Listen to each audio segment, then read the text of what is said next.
좋은 소식을 전달하는 이들이 발을 복되게 하소서. 계속해서 선교사들이 훈련되고 파송되며 부르심을 쫓아 나갈 수 있도록 길을 열어 주소서. 지진 피해를 입은 튀르기예 사리아와 여전히 끝이 보이지 않는 전쟁과 내전 상황에 있는 우크라이나와 여러 국경을 긍휼히 여겨 주옵소서. 아픔과 눈물을 씻으시고 주의 은혜로 덮어주소서. 하나님의 특별한 은혜가 부어져 소중한 생명들을 지켜주시고 하나님의 때에 하나님의 방법으로 평화가 임하게 하소서. 여러분의 삶은 여러분의 계획대로 잘 이루어지나요? 정말 모든 것이 계획한 대로 다 이루어졌습니까? 아마 이 부분에 대해서는 제가 확실하게 말씀드릴 수 있는 게 한 가지 있는데 아마 한 분도 그런 분은 없을 거예요. 내가 생각한 대로 내가 계획한 대로 그래 뭐 몇 가지는 이루어졌으니 그래도 잘 되고 있진 않나요? 라고 말씀하실지 모르지만 아니요. 아마 계획한 대로 다 되지는 않을 겁니다. 그리고 계획한 대로 다 될 거라고 하는 보장도 사실은 없을 거고요. 누군가에게 아마 저에게 제가 타임머신이 있다고 한다면요. 그래서 너 언제로 가고 싶냐 한다면 저는 2020년도에는 안 갈 거예요. 왜요? 코로나 때문에.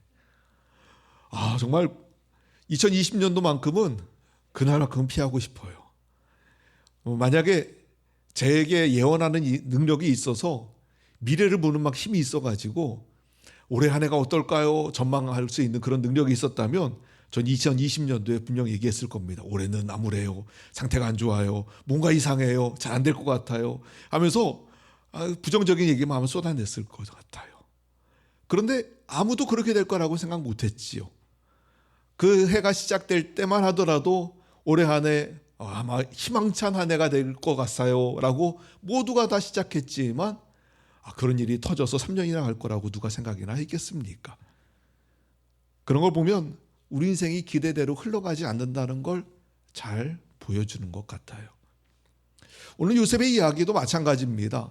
요셉의 이야기도 계획대로 흘러가지 않고 생각하고 기대한 대로 인생이 흘러가지 않는다는 걸 잘 보여주는 이야기가 사실은 요셉의 이야기예요. 우리 요셉의 이야기를 잘 아실 거예요. 꿈의 사람 요셉 이야기하고 꿈꾼 대로 흘러갔다고 말하는데 사실 그렇진 않습니다. 요셉이 꿈꾼 대로 이루어진 일이 별로 없어요. 나중에 지나고 나니까 마지막에 보니까 꿈이 이루어졌네 였지 요셉이 꿈꾼 대로 이루려고 막 열심히 달려가거나 그런 건 없습니다. 그냥 꿈이 나중에 현실이 되었더라 정도일 뿐이에요. 그러나 이루어지는 과정 속에서는 꿈꾼 대로 되는 것도 아니고 계획한 대로 되는 것도 아니고 예상한 대로 흘러가지도 않는 정말 요셉의 인생은 어이없는 인생의 연속이었어요. 요셉은 아버지께 사랑을 듬뿍 받은 사람이었지만 또 동시에 형제들에게는 미움도 듬뿍 받았습니다. 이유는 아버지가 편애한다는 것 때문에. 그래서 결국은 이 요셉의 형제들이 저지르지 말아야 할 일을 악한 일을 저지르고 말지요. 요셉을 애굽의 노예로 팔아버립니다. 한순간에 아버지의 사랑을 독차지하던 아들에서 그가 종으로 인생이 변화되었어요. 여러분 이 낙차가 얼마나 큽니까? 요셉의 인생에 불어닥친 사건이 얼마나 커다란지요. 그렇다 그래서 요셉이 그냥 인생이 몹쓸 인생으로만 간 건 아닙니다. 물론 요셉에게도 조그마한 희망은 생겼어요. 보디발이라고 하는 애굽의 12대장의 집에 그가 팔려가게 됩니다. 종살이를 시작했는데 그래도 일을 참 잘했거든요. 나름 똑똑했거든요. 그러니까 보디발이 보고 너 괜찮네. 애가 성실하고 똑똑하고 일도 잘하고 하는 걸 보니 그래 네가 관리직을 좀 맡아도 되겠다 하면서 종들을 관리하는 위치에 총무자리에 올려놓게 됩니다. 내 인생은 그래도 좀 피는구나. 내가 그래도 종으로라도 잘 살 수 있겠구나 라고 생각했는데 이게 웬일입니까? 그의 기대가 또 한순간에 무너집니다.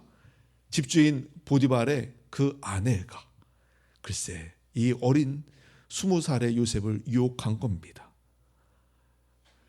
요셉이 할 수 있는 일은 사실 도망치는 것밖에 없었어요. 계속하여 피하고 또 피하고 또 도망을 쳤지만 어느 날 맞닥뜨리고 말았고, 요셉은 겉옷을 벗어던지고까지 도망을 갔어요. 근데 이 부인이 기분이 나빴나 봐요. 요셉을 성추행범으로 몰아버렸습니다. 하지도 않은 일을, 오히려 본인이 한 일을 요셉이 했다고 뒤집어 씌워가지고요, 요셉은 졸지에 감옥에 가게 됩니다. 순수한 요셉에게는 세상은 너무 악했어요. 시련이 한 번 와도 힘든데 이 시련이 계속됩니다. 여러분, 이 정도 되면요, 사람들은 절망하기 시작을 해요. 내 인생은 되는 게 없는가? 내 인생은 왜 이렇게 망하기만 하지? 라고 생각할 거예요. 그럼에도 불구하고 요셉은 또 감옥에서도 최선을 다했습니다. 감옥에서도 인정받았어요.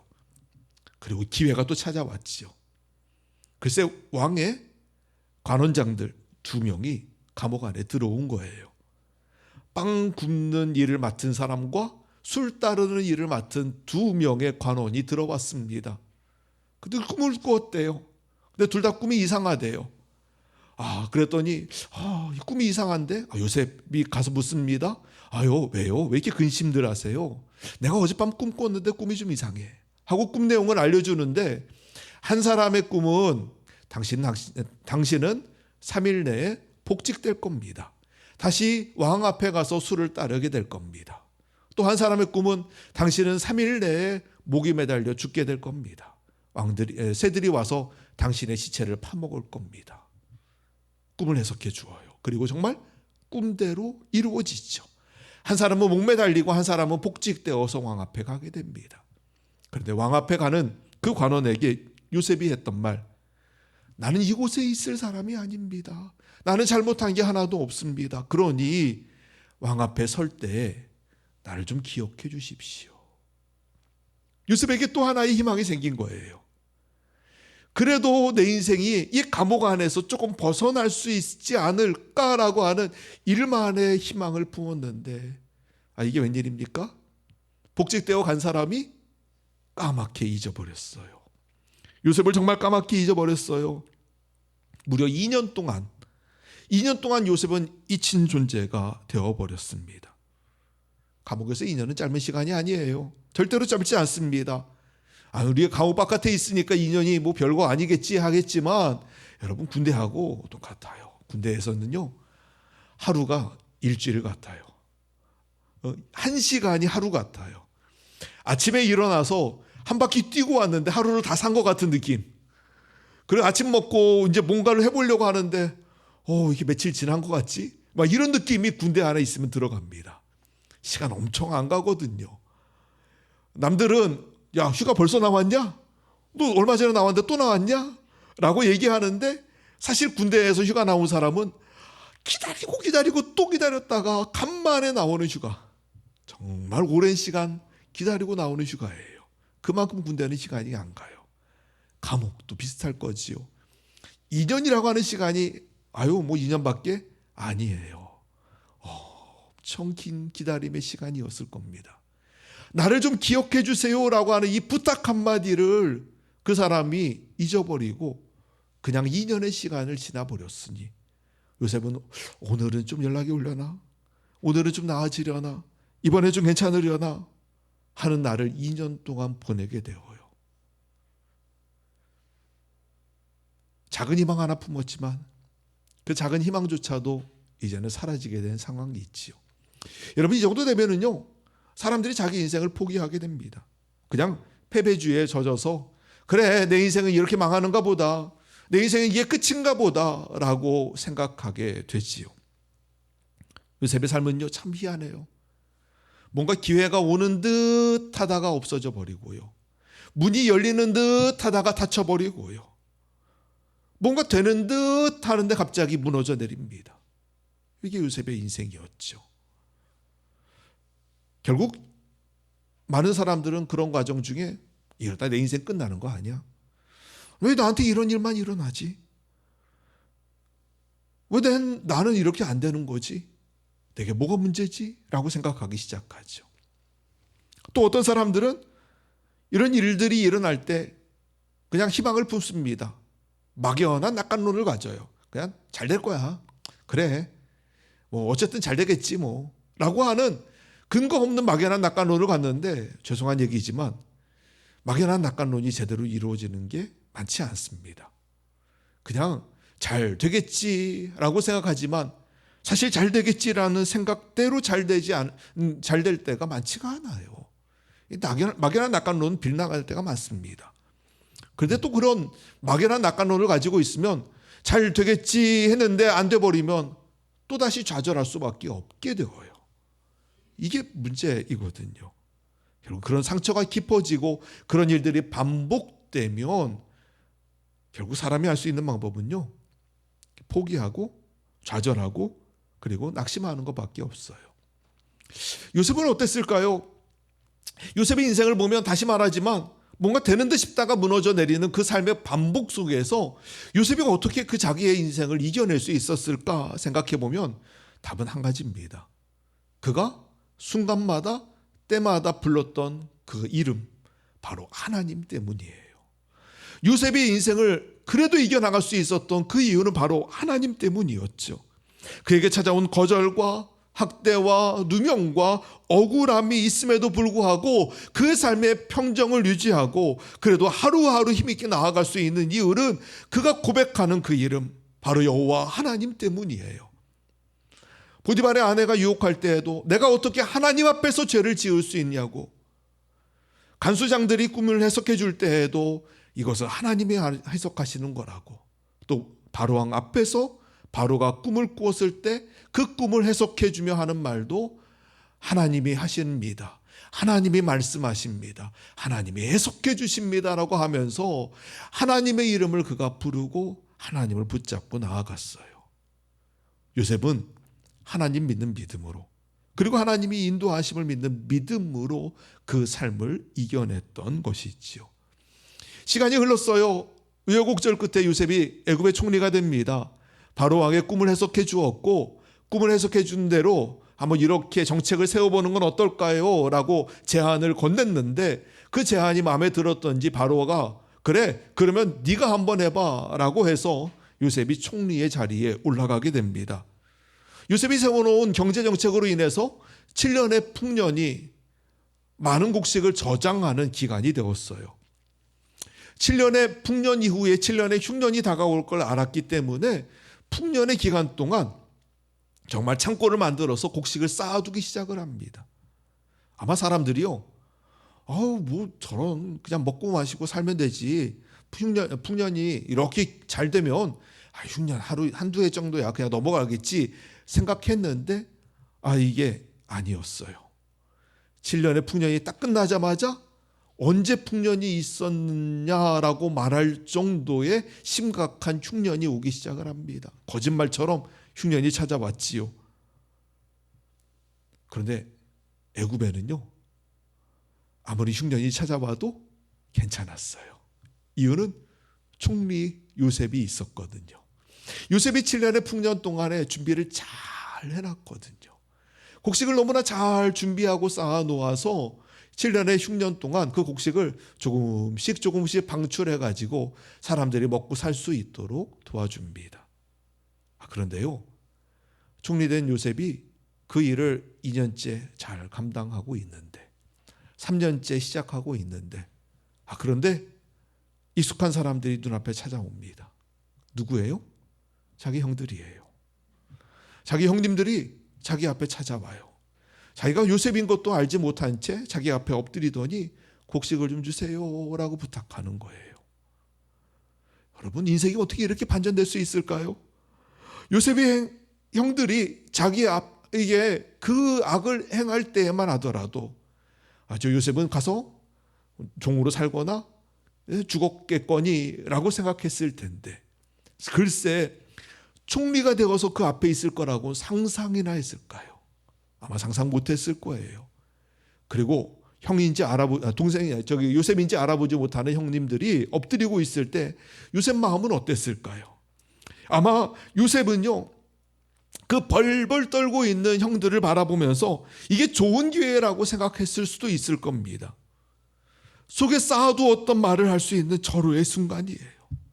지금까지 억울한 삶에 대한 울분을 토해낼 수 있는 정말 절호의 시간이 온 겁니다. 그리고 어찌 보면 그 시간에 많은 사람들은 원수 갚을 기회라고 생각했을지도 모릅니다. 아, 하나님이 내게 복수할 수 있는 기회를 주셨구나 라고 생각했을 수도 있어요. 그러나 요셉의 이야기를 보면은요, 울분을 토해내거나 복수하거나 미움의 감정을 이야기하지 않아요. 자, 5절 말씀을 한번 보실까요? 오늘 우리가 읽은 본문의 5절 말씀입니다. 같이 한번 읽어봅시다. 시작. 당신들이 나를 이곳에 팔았다고 해서 근심하지 마소서, 한탄하지 마소서. 하나님이 생명을 구원하시려고 나를 당신들보다 먼저 보내셨나이다. 7절 말씀 다시 한번 더 읽어봅시다. 7절입니다. 하나님이 큰 구원으로 당신들의 생명을 보존하고 당신들의 후손을 세상에 두시려고 나를 당신들보다 먼저 보내셨나니. 우리가 예상했던 말과 전혀 다른 말이 요셉의 입에서 튀어나옵니다. 예상을 빗나간 말이에요. 여러분, 어떻게 이런 반응이 나올 수 있나요? 우리가 예상한 반응은 어떻게 나한테 그럴 수 있습니까? 라고 하는 말이었을 텐데, 요셉의 반응은요, 형들의 지난날의 행위에 대한 적대적인 증오가 전혀 드러나지 않아요. 어떻게 이런 반응을 보일 수 있나요?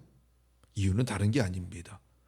요셉이요, 자기에게 일어난 사건에 대하여 바라보는 관점이 달라졌기 때문에 그래요. 잘 보세요. 요셉이 하는 말을 잘 보세요. 요셉의 이야기의 중심은 사람이 아니에요. 형님도 아니고요, 자기도 아니에요. 요셉의 이야기의 핵심은요, 그 중심은 사건도 아닙니다. 바로 하나님이에요. 7절을 다시 한번 읽어봅시다. 7절입니다. 시작. 하나님이 큰 구원으로 당신들의 생명을 보존하고 당신들의 후손을 세상에 두시려고 나를 당신들보다 먼저 보내셨나니. 아멘. 여러분, 이 말씀의 주어가 누구입니까? 사람입니까? 사건입니까? 하나님이에요. 하나님이 보내셨나니, 하나님이 하셨습니다라고 고백해요. 오늘 요셉이 바라보는 관점은 무엇인가 하면 하나님의 관점으로 이 사건을 바라보고 있는 겁니다. 요셉이 사용하는 단어를 보세요. 큰 구원이라고 하는 단어를 사용합니다. 이것은 하나님이 가지고 계시는 큰 그림이 있지요. 구원은 하나님의 계획의 핵심이에요. 요셉은요, 자기의 총리됨에 대하여 이야기하지 않아요. 내가 총리가 됐어요. 내가 성공했어요. 내가 살아남았어요. 이런 얘기하지 않습니다. 개인의 성공사를 다루지 않습니다. 요셉이 말하는 것은 하나님께서 구원하시려고 해요. 하나님의 구원을 위하여 이 계획을 가지고 계셨습니다. 그리고 그 일을 이루셨습니다라고 말하는 게 바로 요셉의 이야기이죠. 8절을 한 목소리 읽어봅시다. 8절입니다. 시작. 그런즉 나를 이리로 보낸 이는 당신들이 아니요 하나님이시라. 하나님이 나를 바로에게 아버지로 삼으시고 그 온 집의 주로 삼으시며 애굽 온 땅의 통치자로 삼으셨나이다. 아멘. 나를 이리로 보낸 분이 누구라고요? 원래는 형님들이 보냈잖아요. 그런데 형님들이 보낸 게 아니라 요셉이 말하는 건 하나님이 보내셨대요. 그 지난 고통의 시간들을 보낸 사람이 할 말은 아닙니다. 그런데 요셉이 하는 말, 하나님이 나를 보내셨어요. 혹시 여러분 중에 여러분을 괴롭게 하는 사람이 있습니까? 여러분 마음 아프게 하는 사람이 있나요? 때로는 그게 여러분에게 아픈 사건이 될 수도 있고 또 아픈 사람이 될 수도 있어요. 그런데 이런 일들이 일어나면은요, 나를 아프게 한 사람에 대하여 증오가 일어나는 게 일반이에요. 지선아 사랑해라고 하는 책이 있습니다. 아마 읽어보신 분들이 꽤 많을 겁니다.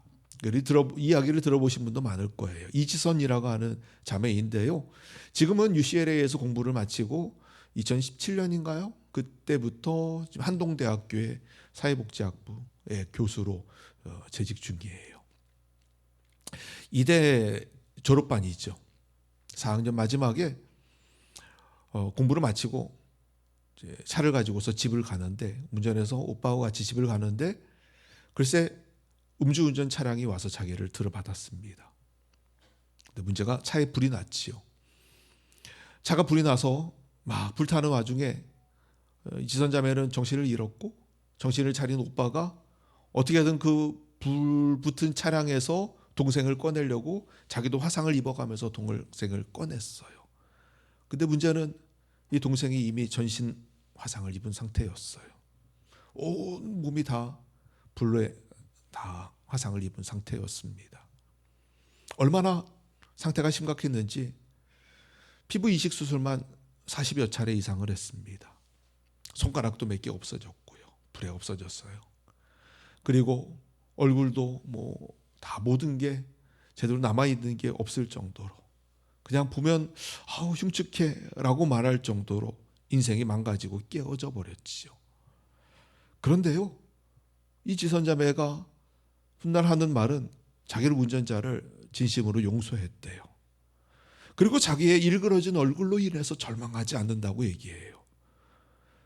이전으로 돌아가고자 하는 마음도 전혀 없다고 합니다.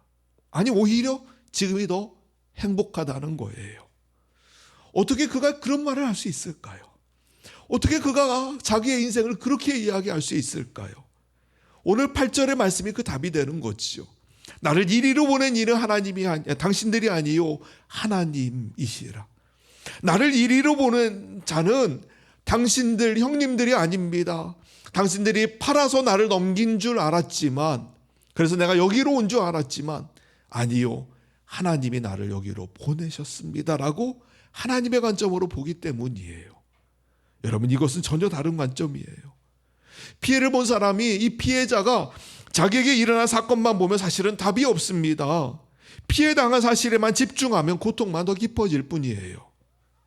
일어난 사실보다 그 사건이 무엇과 연결되어 있는가를 보아야 하는데, 그 그림을 볼 수 있는 것은 바로 하나님의 관점에서 볼 때입니다. 오늘 요셉이요, 나를 여기로 보낸 분이 형님들이 아니라 하나님이라고 고백하잖아요. 요셉은 형들이 나에게 행한 행동보다 하나님이 행한 일이 더 크다는 것을 알고 있어요. 그 삶의 주도권이 하나님께 있음을 그가 고백하는 것이지요. 사랑하는 여러분, 우리의 삶의 주도권을 누가 갖고 있습니까? 바로 하나님 아닙니까? 하나님의 모든 계획을 가지고 계시고 하나님이 그 요셉의 삶을 이끌어 가셨던 것처럼 동일하게 저와 여러분의 삶을 이끌어 가고 계시지 않습니까? 오늘 우리가 우리의 삶에 나타나는 모든 고통의 문제들, 우리에게 주어지는 일의 문제들을 우리가 하나님의 관점으로 볼 필요가 바로 여기에 있는 것이죠. 45장 8절 말씀은 사실은 50장 20절 말씀하고 같이 읽어야 합니다.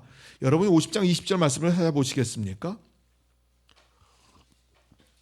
50장 20절 말씀이에요. 우리가 한 목소리로 크게 읽어봅시다. 창세기 50장 20절 말씀입니다. 같이 읽어요. 시작. 당신들은 나를 해하려 하였으나 하나님은 그것을 선으로 바꾸사 오늘과 같이 많은 백성의 생명을 구원하게 하시려 하셨나니. 아멘. 당신들이 나를 해하려 하였으나 라고 말합니다. 형들이 한 일이 잘한 일이라는 건 아니에요.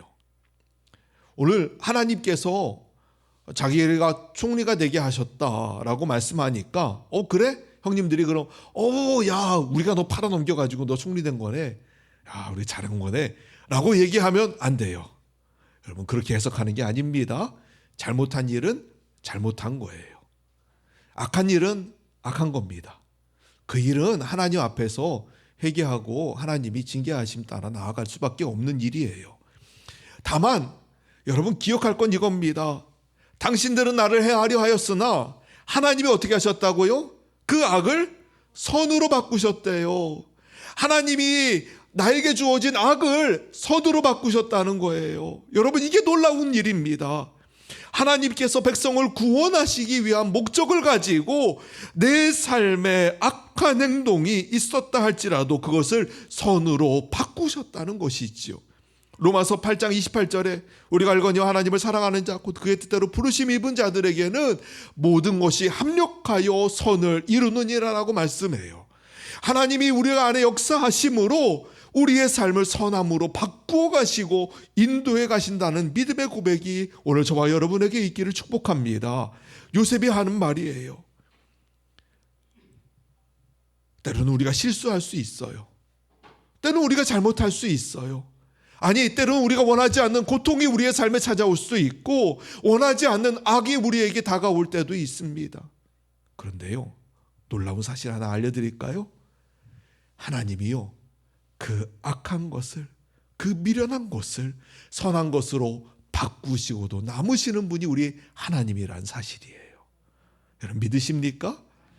그 하나님이 우리의 삶에 일하시는데 악을 선으로 바꾸사, 할렐루야, 악을 선으로 바꾸사, 이것이 하나님이 행하시는 일입니다.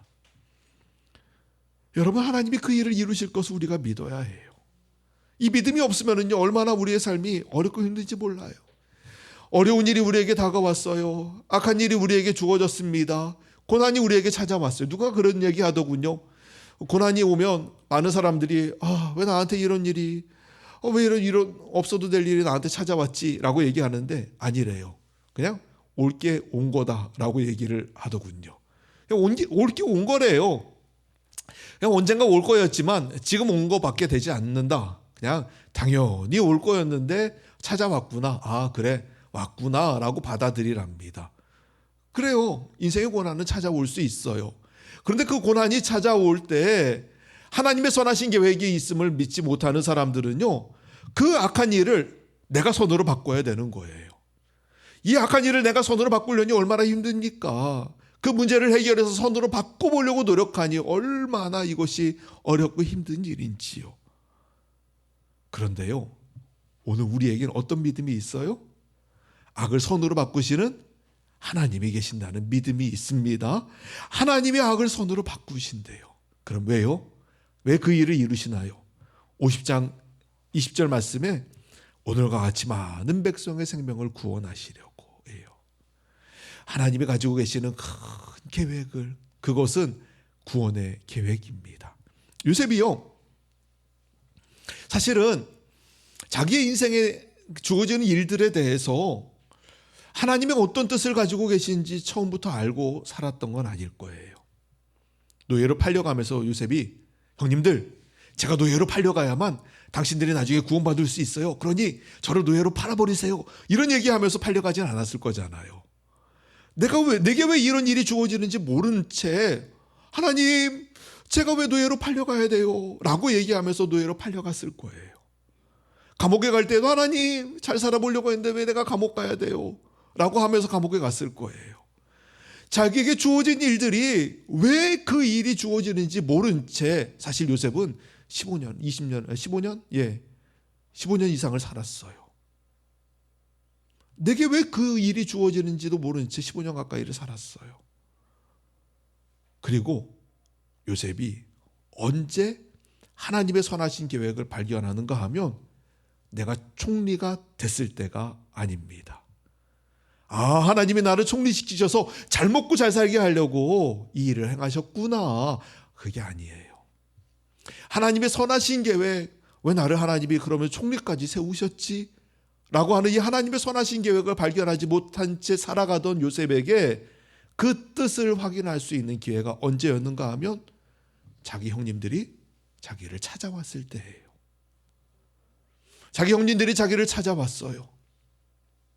처음엔 왜 왔을까? 왜 왔을까?